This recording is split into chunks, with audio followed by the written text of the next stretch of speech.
하나님 말씀 함께 봅니다. 함께 보실 하나님 말씀은 신약 성경 고린도전서 9장 19절에서 23절 말씀입니다.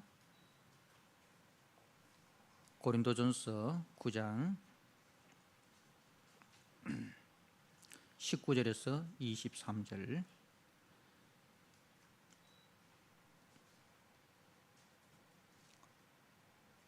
말씀을 봉독드립니다. 내가 모든 사람에게서 자유로우나 스스로 모든 사람에게 종이 된 것은 더 많은 사람을 얻고자 함이라. 유대인들에게 내가 유대인과 같이 된 것은 유대인을 얻고자 함이요, 율법 아래 있는 자들에게는 내가 율법 아래 있지 아니하나 율법 아래 있는 자 같이 된 것은 율법 아래에 있는 자들을 얻고자 함이요, 율법 없는 자에게는 내가 하나님께는 율법 없는 자가 아니요 도리어 그리스도의 율법 아래 있는 자이나 율법 없는 자와 같이 된 것은 율법 없는 자들을 얻고자 함이라. 약한 자들에게 내가 약한 자와 같이 된 것은 약한 자들을 얻고자 함이요, 내가 여러 사람에게 여러 모습으로 된 것은 아무쪼록 몇 사람이라도 구원하고자 함이니 내가 복음을 위하여 모든 것을 행함은 복음에 참여하고자 함이라. 아멘.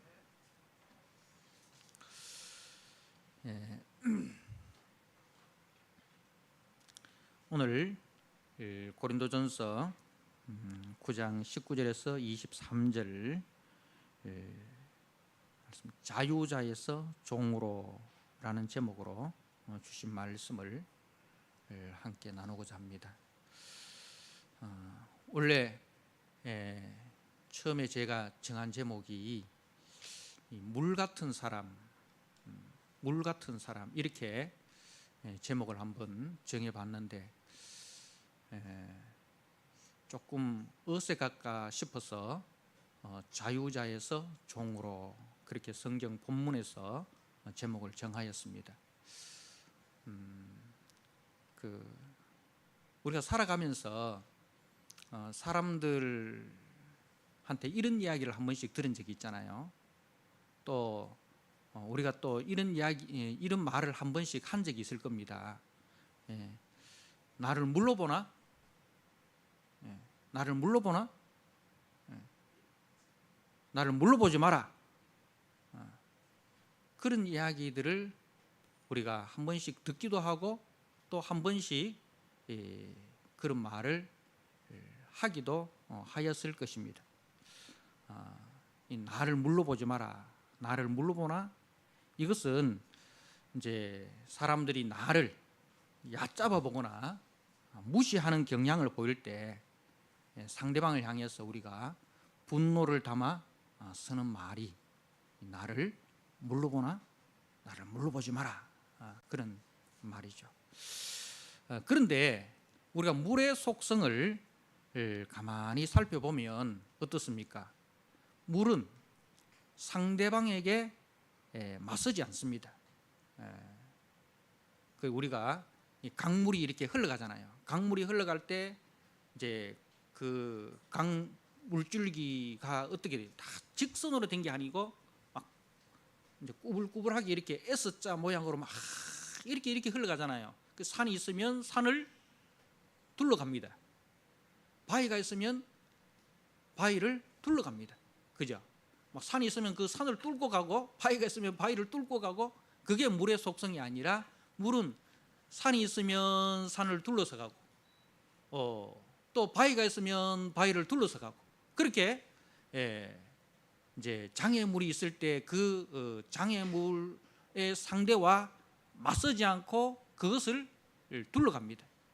그리고 물은 항상 높은 데서 낮은 곳으로 이렇게 흐릅니다. 그죠? 이게 물의 속성입니다. 그러면서 물은 이제 물의 그 역할, 물이 흘러가는 곳마다 생명이 살아나고 생명이 풍성해지는 그 물의 본질에 충실합니다. 그래서 나를 물로 보나? 이런 것은 가만히 이렇게 생각해 보면 진짜 물의 속성이 뭔지 모르고 우리가 잘못 사용하는 그런 용어가 아닌가. 물은 결코 맞서지 않지만은 둘러서가고 낮은 곳으로 흘러가지만은 그 물의 본질은 본질에 충실한 거예요. 물이 가는 곳마다 물이 스며들면은 서서히 그 물이 스며들어서 죽어가는 생명을 살리고 또 그 생명으로 하여금 풍성하게 하고 열매를 맺게 하는 그것이 이제 물의 속성입니다. 바울은 오늘 우리가 읽게 된 본문 바울의 삶이 어떠하였는가? 바울은 이와 같이 물과 같은 삶을 산 사람이다. 그렇게 우리가 이제 정의를 해볼 수 있습니다. 그래서 오늘 본문 말씀에 보면 바울이 이 20절에 유대인에게는 내가 유대인과 같이 되고 율법 아래 있는 자에게는 내가 율법 아래 있는 자 같이 되고 또 율법 없는 자에게는 내가 율법 없는 자 같이 되고 약한 자에게는 내가 약한 자가 되었다. 그렇게 자신의 삶을 소개하고 있습니다. 바울은 이제 이렇게 우리가 그냥 겉으로 보면 뭐 일관성도 없고 줏대도 없는 그런 사람처럼 보입니다. 그야말로 나를 물로 보나 하듯이 그렇게 살아가고 있습니다. 그렇지만은 바울이 이런 오해를 무릅쓰면서 또 이처럼 이 물과 같이 살아가는 그 이유가 무엇입니까? 바울은 자신에 대해서 오늘 19절에 나는 모든 사람에게 자유롭다. 나는 모든 사람에게서 자유롭다. 그렇지만은 스스로 나는 모든 사람에게서 자유롭지만 스스로 모든 사람에게 종이 되었다.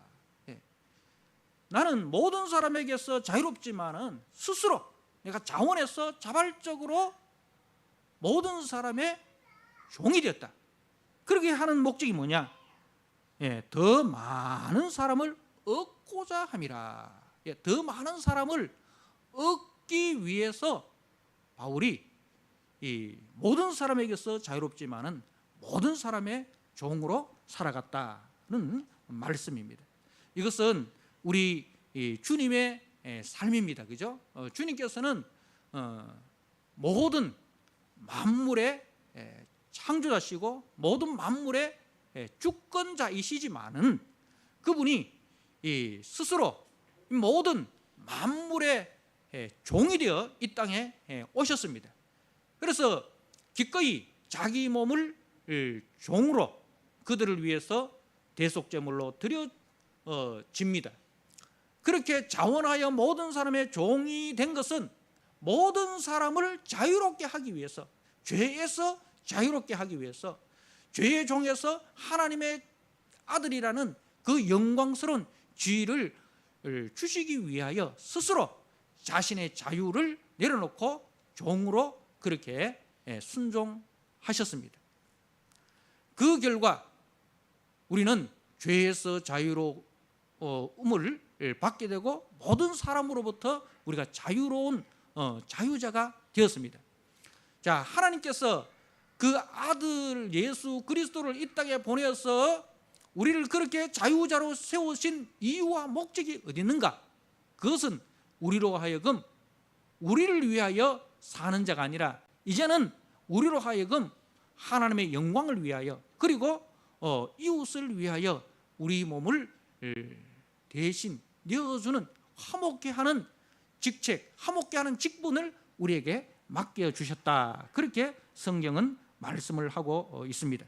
그래서 그리스도로 말미암아 하나님과 화목하게 된 사람은 반드시 이웃과 화목하게 하는 삶으로 나아가야 합니다. 이것이 주님이 우리를 부르신 목적입니다. 자, 하나님이 우리와 화목하기 위해서 하나님은 자기 아들을 대속제물로 내어주시는 그 희생과 사랑을 보여주셨습니다. 그러면 우리 또한 이웃과 화목하기 위해서는 우리가 어떻게 해야 됩니까? 내가 낮아져야 되고 내 것을 포기를 해야 됩니다. 내 것을 주장하지 아니하고 내 것을 포기하고 내 것을 나눠줄 때에 이웃과 화목하게 되는 것입니다. 자기 자존심 세우고 자기 유익 다 챙기고 자기 주장 다 하면서 이웃과 화목할 수 있습니까? 가족이라 할지라도 부부간이라 할지라도 사랑으로 만난 부부라 할지라도 자기 주장 다 하고 자기 유익 다 챙기고 자기 자존심 다 챙기면서 그러면서 부부간에 화목하게 살아가는 사람이 있습니까? 그런 가정이 있습니까? 그런 가정이 있다면 기적이죠. 그런 일은 절대로 없습니다. 누군가가 부부간에 그 누군가가 한 사람은 자기 자존심을 내려놓습니다. 자기 주장을 내려놓습니다. 자기 할 말 참습니다.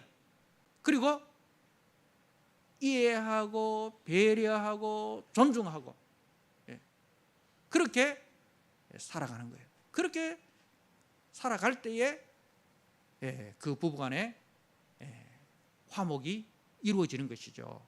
하물며 부부간에도 그러한데 남남이 만났을 때 우리가 화목하기 위해서 어떻게 해야 되겠습니까? 왜 우리가 그렇게 살아가야 됩니까? 그렇게 살아가는 이유가 우리가 그 직분으로 부름을 받았기 때문에 그런 거예요. 그 일을 위해서 하나님께서 자기 아들을 대속제물로 내어주시고 그 일에 우리를 참여시켰기 때문에 그것이 우리의 사명이기 때문에 우리는 그렇게 물같이 살아가야 된다는 거예요. 바울은 자신을 부르신 하나님의 분명한 이유와 목적을 알았기 때문에 유대인에게는 유대인의 모습으로 율법 없는 자에게는 율법 없는 자의 모습으로 그리고 교회 안에서 연약한 자에게는 연약한 자의 모습으로 그렇게 살아갔다는 말씀입니다. 사랑하는 성도 여러분, 우리는 본문을 통해서 바울이 복음을 위하여 자신의 자유와 권리를 어떻게 사용했는지를 두 가지로 살펴볼 수가 있습니다. 첫 번째 1절에서 18절 우리가 지난주까지 살펴봤던 1절에서 18절은 다른 사람의 유익을 위해서 자신의 마땅한 권리를 다 쓰지 않았다. 사도로서의 자기가 누려야 할 주장할 수 있는 마땅한 권리를 다 쓰지 아니하였다. 그리고 오늘 19절에서 23절은 다른 사람의 유익을 위해서 더 적극적으로 섬기는 종이 되었다. 그렇게 말씀을 하고 있습니다. 자, 이렇게 함으로 복음이 효과적으로 전파되었다라고 말씀을 합니다.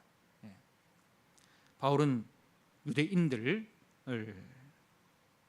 그리고 유대인들을 다른 표현으로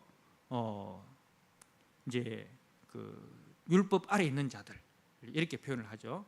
20절에 유대인에게는 내가 유대인과 같이 된 것은 유대인을 얻고자 함이요 율법 아래 있는 자들에게는 내가 율법 아래 있지 아니하나 율법 아래 있는 자 같이 된 것은 율법 아래 있는 자들을 얻고자 함이요. 그 유대인을 다른 말로 율법 아래 있는 자들이라 이렇게 표현을 하는 거예요. 같은 말입니다.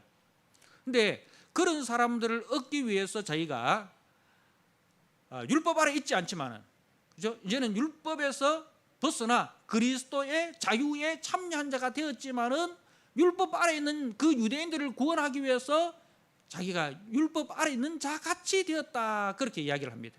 그 예로 우리가 사도행전 13장에 보면 바울이 이제 디모데를 데리고 전도 여행을 떠납니다. 디모데는 어머니는 유대인이고 아버지가 헬라인이죠. 근데 이제 그렇기 때문에 디모데는 할례를 행하지 아니하였어요. 근데 바울이 이 전도 여행 갈 때마다 제일 먼저 누구에게 갑니까? 유대인들에게 가잖아요, 그죠? 율법 아래 있는 유대인들에게 가서 복음을 전합니다. 자, 그렇게 할 때 제일 걸림돌이 뭐냐면은 할례를 받았느냐 안 받았느냐 할례를 받지 않는 자들과는 유대인들이 상종을 안 합니다. 그래서 바울이 이 율법 아래에 있지 않지만은 그 복음을 전하기 위해서 디모데에게 할례를 행할 것을 권합니다. 그리고 또 사도행전 21장에 보면 바울이 이 예루살렘 교회를 방문을 했을 때에 그때 이제 오순절을 지키기 위해서 수많은 사람들이 이제 예루살렘으로 모였습니다. 근데 그때 이제 모인 사람들이 바울이 어떤 사람이라는 것을 다 알잖아요. 바울이 유대교에서 기독교로 개종해서 유대교를 부수는 그런 사람이다. 그렇게 이제 소문이 난 거예요. 그래서 그런 그 소문 때문에 바울이 그들에게 거치는 돌이 되지 않기 위해서 결례를 행하는 나시린의 서원에 참여하는 것을 보게 됩니다.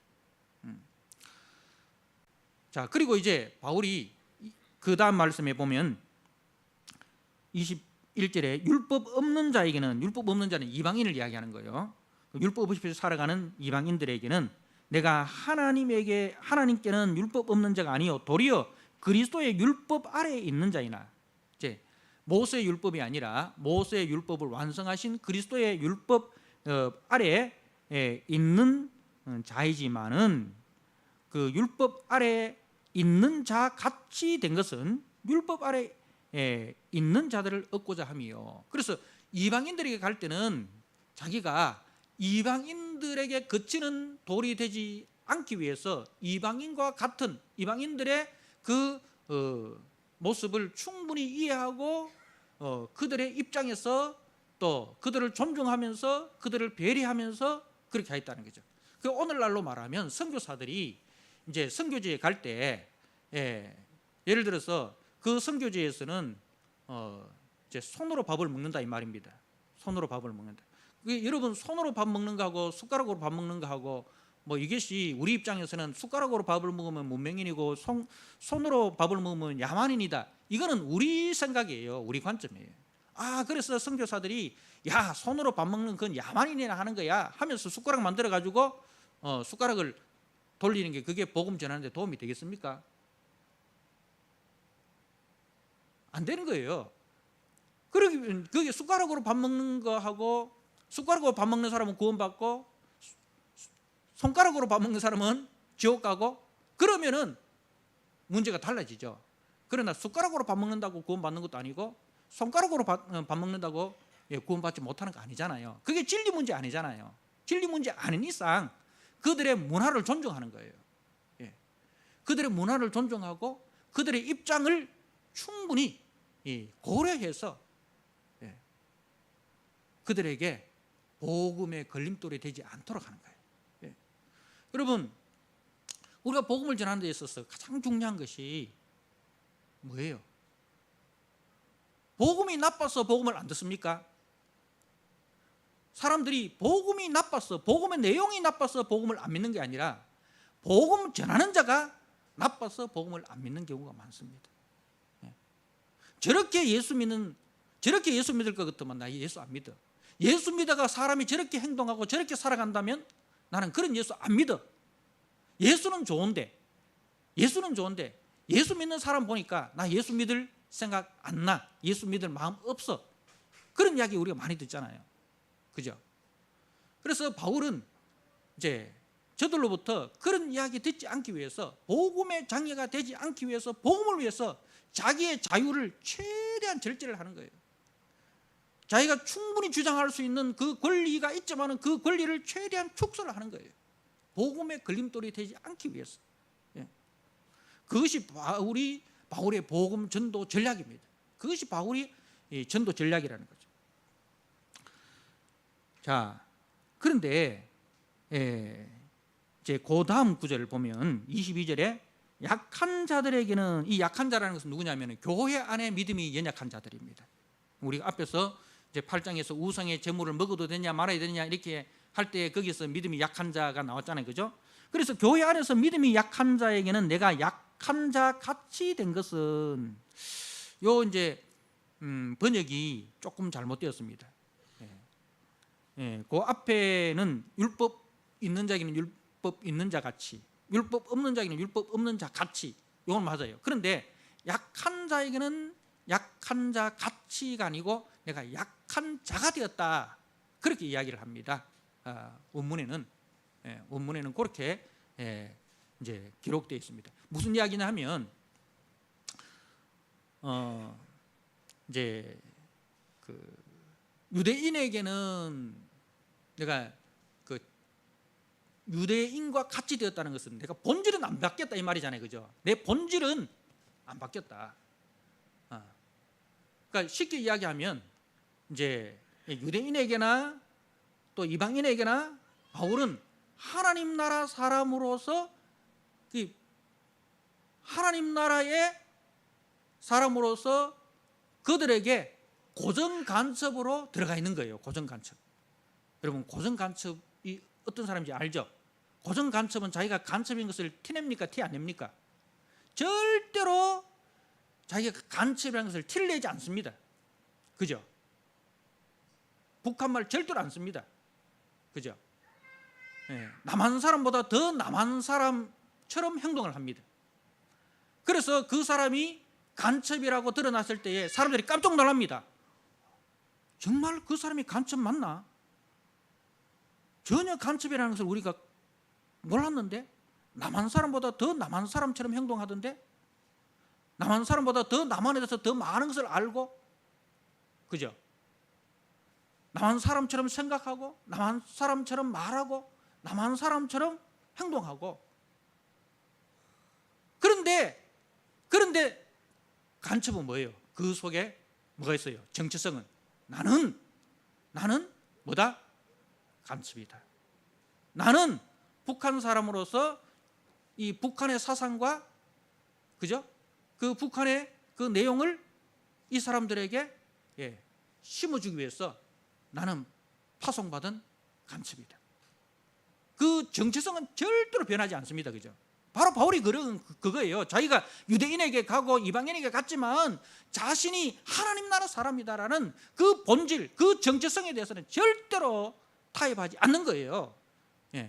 그 확고한 믿음을 가지고, 그렇지만은 그것을 드러내기 위해서는 자기가 온갖 수모를 다 견디는 거예요. 온갖 양보를 다 하고 말이죠. 왜? 내가 갖고 있는 이 복음을 전하기 위해서. 이 복음이 너무 귀하기 때문에 이 복음을 전하기 위해서 자신은, 이 복음을 전하기 위해서는 자신의 자존심 다 내려놓습니다. 자기 주장 다 내려놓습니다. 자기 유익, 자기가 당연히 받아야 할 그 권리 다 내려놓는 거예요. 그렇지만은 약한 자들, 교회 안에서는 그게 아닌 거예요. 가치가 아니라 교회 안에서는 동질입니다. 동질. 내가 약한 자들에게는 내가 약한 자와 한 마음이 되고, 내가 약한 자 속에 들어가 버리는 거예요. 그야말로 동화되어지는 거죠. 동화되어지는 거. 여러분, 그 누룩이 밀가루 속에 들어가서 어떻게 합니까? 그 누룩의 속성으로 그 밀가루를 다 부풀게 하잖아요. 누룩인지 밀가루인지 구분이 안 되잖아요. 그죠? 그것처럼 완전히 그 속에 들어가서 그것을 더 풍성하게 하고, 누룩이 밀가루 속에 들어가서 밀가루의 속성을 더 풍성하게 하듯이, 물이 밀가루 속에 들어가서 그 밀가루의 속성을 더 풍성하게 하듯이 자기가 그 속에서 그야말로 한나라의 미랄이 되어서 녹아져 버리는 거예요. 자기는 소금이 되어가지고 자신의 그 정체성, 그런 거 다 내려놓습니다. 그렇지만은 그 공동체를 더 풍성히 하는 거예요. 그게 이제 교회 안에서 삶인 거예요. 교회 안에서는 우리가 간첩처럼 살면 안 됩니다. 교회 안에서는 우리는 본질이 다 똑같은 사람 아닙니까? 하나님 나라 사람이라는 그 동일한 본질 속에서 우리가 교회 안에서는 한 마음이 되어야 돼요. 약한 자가 있으면 그 약한 자의 입장에서 그 약한 자가 되는 거예요. 내가 약한 자가 되는 거예요. 그래서 약한 자를 충분히 이해하고 그래서 그 약한 자의 대변자가 되는 거예요. 약한 자의 유익을 위해서 내가 대변해 주는 대변자가 되는 거예요. 그게 교회 안에서 삶인 거예요.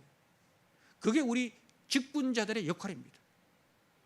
직분자들은, 교회 중직자들은 바로 교회 안에서 연약한 자가 있으면 그 연약한 자의 입장을 충분히 듣고 그 입장의 대변자가 되어서,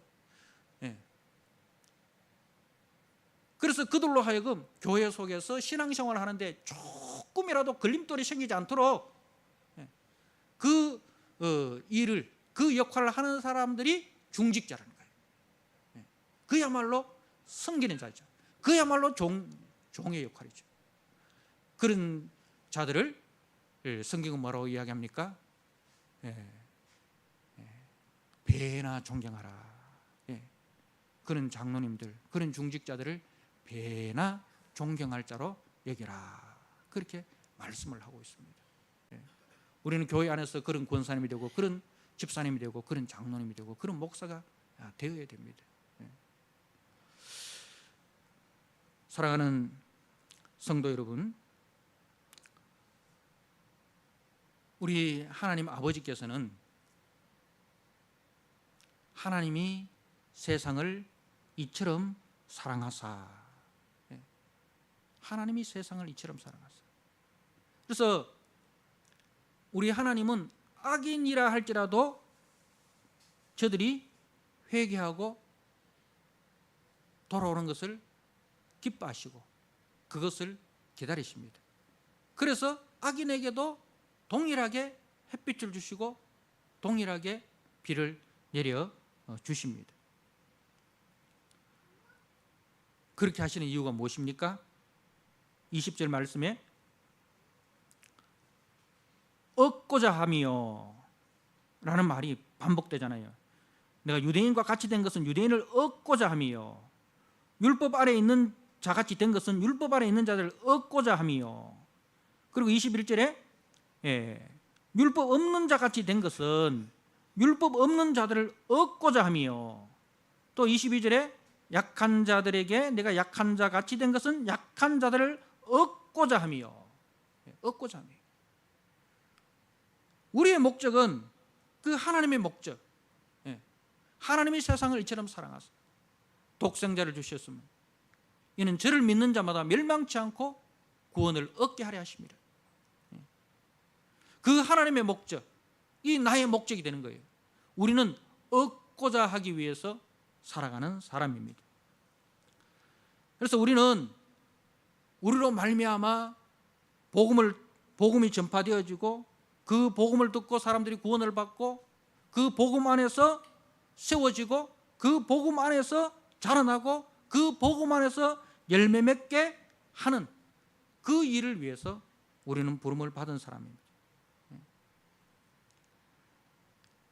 이것이 교회의 목적입니다. 교회를 세우신 목적은 바로 얻고자 하는 데 있다는 것입니다. 세상에서 생명 없는 자들에게 생명을 주시기 위함이라는 것입니다. 그래서 교회는 교회를 위해서 존재하는 것이 아니라 교회는 세상을 위해서 존재한다는 것입니다. 그것이 교회의 존재 목적이에요. 우리가 창세기를 통해서 요셉의 이야기를 지금 매일 성경을 통해서 묵상을 하고 있습니다. 하나님께서 요셉을 세우신 목적이 뭐예요? 요셉을 통해서 야곱의 가족을 얻고자 함이고 요셉을 통해서 애굽 사람을 얻고자 하는데 목적이 있습니다. 그죠? 그 일을 위해서 요셉은 죽도록 고생하는 거예요. 죽도록 고생하는 거예요. 그런데 그 요셉의 고생을 통해서 뭐가 이루어집니까? 요셉의 희생을 통해서, 요셉의 그 섬김을 통해서 우리가 요셉의 꿈을 잘못 이해를 했습니다. 하나님께서 요셉에게 꿈을 주셨는데 해와 달과 11별 그 형들의 곡식단이 요셉의 곡식단에게 절을 하려고, 해와 달과 11별이 요셉을 향해서 절을 하고, 그걸 요셉이 애굽의 총리가 되는 것으로 우리가 그렇게 이해를 많이 했잖아요. 그런데 그게 아니고 뭐예요? 요셉을 통해서 모든 사람들이 구원을 받게 하는 데 있는 거예요.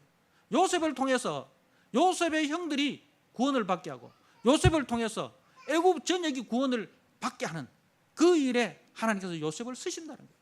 그 일을 위해서 요셉을 하나님께서 고난 속으로 집어넣는 것입니다. 거기서 연단하시고 단련하셔서 하나님의 사람으로 생각하고 하나님의 사람으로 말하고 하나님의 사람으로 행동하도록 하나님께서 그렇게 만드신 거예요. 그래서 형들을 만났을 때 어떻게 하면 형들을 골탕 먹을까, 어떻게 하면 형들에게 복수할까, 그 생각으로 형들을 대하는 것이 아니라 어떻게 하면 형들에게 하나님의 사랑으로 형들을 변화시킬까. 그래서 어떻게 하면 우리 가정이 화목하고 화평하고 하나님의 영광을 드러내는 가정으로 변화시킬까. 그 일에 요셉이 하나님의 지혜로 일을 하는 거예요. 그래서 그 어머니가 4명이고 아버지 야곱은 그 4명 중에서 라헬만 사랑하고 12자식 중에서 라헬이 낳은 요셉과 베냐민만 편애해가지고 그 가족들은 4분 오열되어버리지 않습니까? 그래서 그 편애하는 그 요셉을 애굽에 팔고도 눈 하나 깜짝하지 않고 그 요셉의 옷에 염소피를 묻혀가지고 아버지에게 가져가서 아버지 요셉이 짐승에게 물려 죽었는 것 같습니다. 아버지를 깜짝같이 속이면서 그 아버지가 자식을 잃은 그 비통함과 애통함으로 지낼 때도 눈 하나 깜짝하지 않던 오히려 그것을 고소하게 생각하는 그런 그 형들의 그 강팍한 마음이, 그런데 요셉을 통해서 어떻게 치유되어지지 않습니까? 그죠? 예. 유다가 그 희생에 앞장을 섭니다. 그리고 저들의 말이 바뀌어요. 그 말을 보면 요셉을 만나고부터는 그들 말에 뭐가 나옵니까? 내가 아니고 우리라는 말이 나와요. 계속 우리가. 예. 공동체를 강조하는 거예요. 그 공동체가 이루어지기 위해서는 희생자가 있어야 되는 거예요. 누가 희생합니까? 루벤이 희생하고 유다가 희생하고 시몬이 희생하고 베냐민이 희생하고 야곱이 희생하고, 그래서 서로 희생할 때에 어떻게 됩니까? 그 공동체가 풍성해지는 거예요. 내가 희생할 때에 우리 가정이 풍성해지고 내가 희생할 때 우리 교회가 풍성해지는 거예요. 그게 성경의 법칙입니다. 그렇게 하나님께서 요셉을 사용해서 그 형들 마음에 있는 모든 분노, 시기, 질투 다 사라지고 그 속에 동생을 향한 사랑, 아버지를 향한 사랑. 유다가 그 이야기를 하는 거 보면은 내가 차라리 여기 남겠습니다. 이 베냐민과 우리 아버지의 생명은 연결되어 있습니다. 이 베냐민이 가지 않으면 우리 아버지 죽습니다.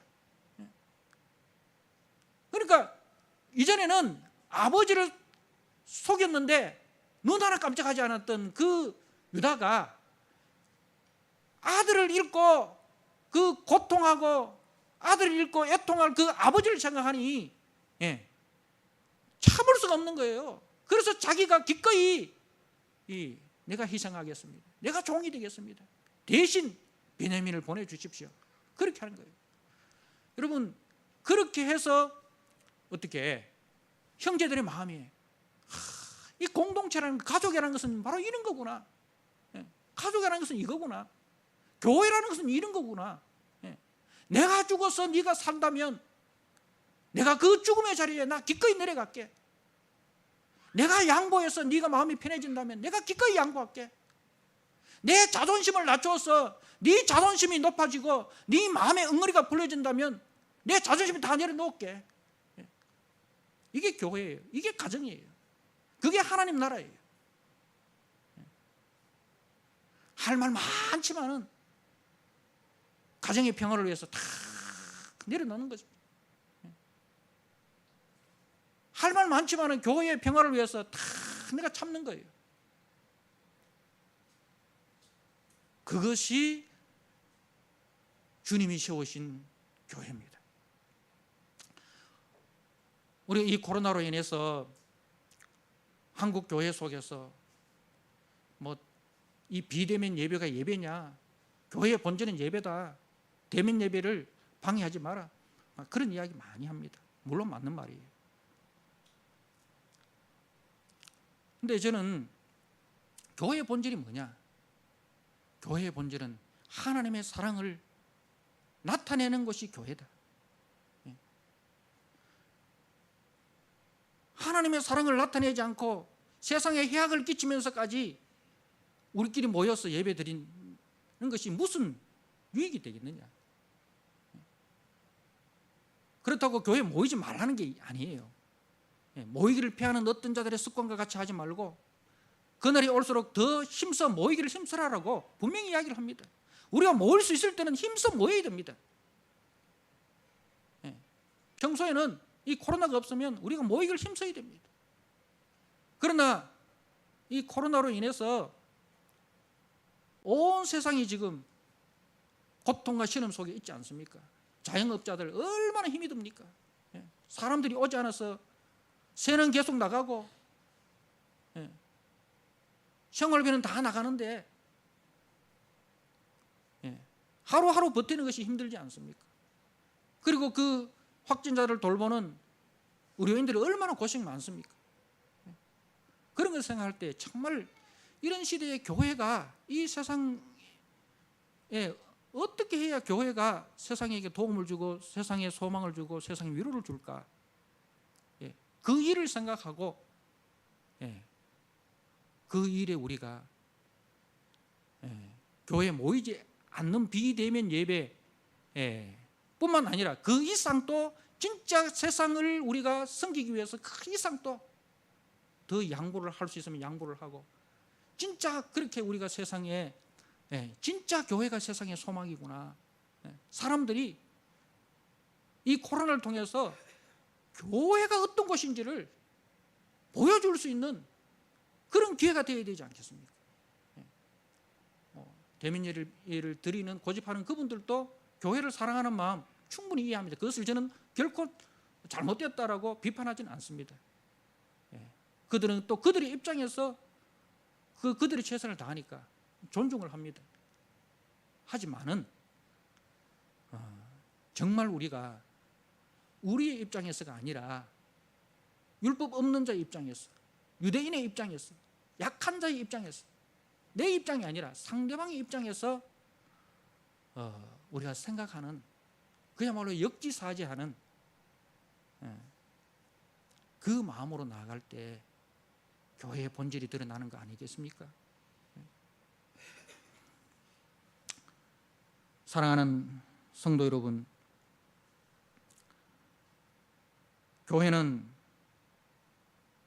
세상의 빛으로 부름을 받았습니다. 교회를 통해서 세상이 소망을 보게 되고 교회를 통해서 상처받은 자들이 상처가 치유되어지고 교회를 통해서 우는 자들이 웃는 일이 되는 그것이 교회의 역할 아니겠습니까? 그 일을 위해서 바울은 자신의 자유와 권리를 기꺼이 포기하고 바울은 기꺼이 섬기는 종이 되어서 살아갔습니다.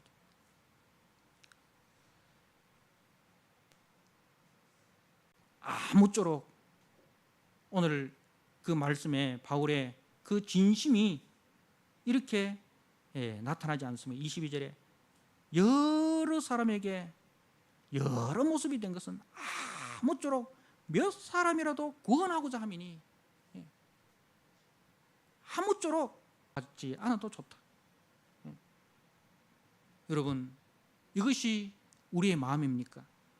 복음을 위해서라면 아무쪼록 몇 사람이라도 구원하기 위해서라면 우리 가정의 화목을 위해서라면 우리 교회의 화목을 위해서라면 나는 기꺼이 바보가 되어도 좋다. 나는 기꺼이 내 자존심이 묵사발라도 좋다. 여러분, 그런데 누구라도 지려고 하지 않습니다. 온통 자기의 자존심을 내세우고 자기의 유익을 자기의 주장을 앞세우고 있지는 않습니까? 진짜 복음의 빚진 자로 그리스도의 사랑의 빚진 자로 우리가 살아갈 때에 교회가 세상에 소망이 될 수 있습니다. 그 일에 우리가 기꺼이 물과 같은 사람으로, 정말 우리가 자유자에서 종으로 우리가 살아갈 수 있는, 그리하여 주님 앞에 설 때에 착하고 충성된 종으로 칭찬받는 우리 모든 성도 되시기를 주님의 이름으로 부탁드립니다. 아멘. 아버지 하나님, 오늘 말씀을 통해서 바울이 물 같은 사람으로 아버지 상대에 맞서지 않고 장애물이 있으면 그것을 둘러가고 항상 높은 곳에서 낮은 곳으로 흘러가면서 그 사명에 충실함으로 아무쪼록 몇 사람이라도 구원하고자 하는 그 복음의 열정과 헌신을 우리가 보게 됩니다. 하나님 아버지, 그리하여 바울을 통하여 복음의 영광이 나타나고 바울을 통하여 교회의 평안과 화목이 이루어지는 것을 우리는 봅니다. 하나님 아버지, 이 일에 우리가 바울과 같이, 요셉과 같이 하늘에 썩어지는 미랄로 우리가 썩어지게 하여 주옵소서. 그리고 그 썩어진 자리에 복음의 영광이 나타나고 복음의 열매가 맺어지는 아버지, 그 복되고 아름다운 역사가 우리 성도님들의 가정 속에, 우리 좋은 이웃교회 속에, 우리 성도님들이 살아가는 직장 속에 나타나게 하여 주옵소서. 예수님께 하신 이름으로 감사하며 기도드리옵나이다. 아멘.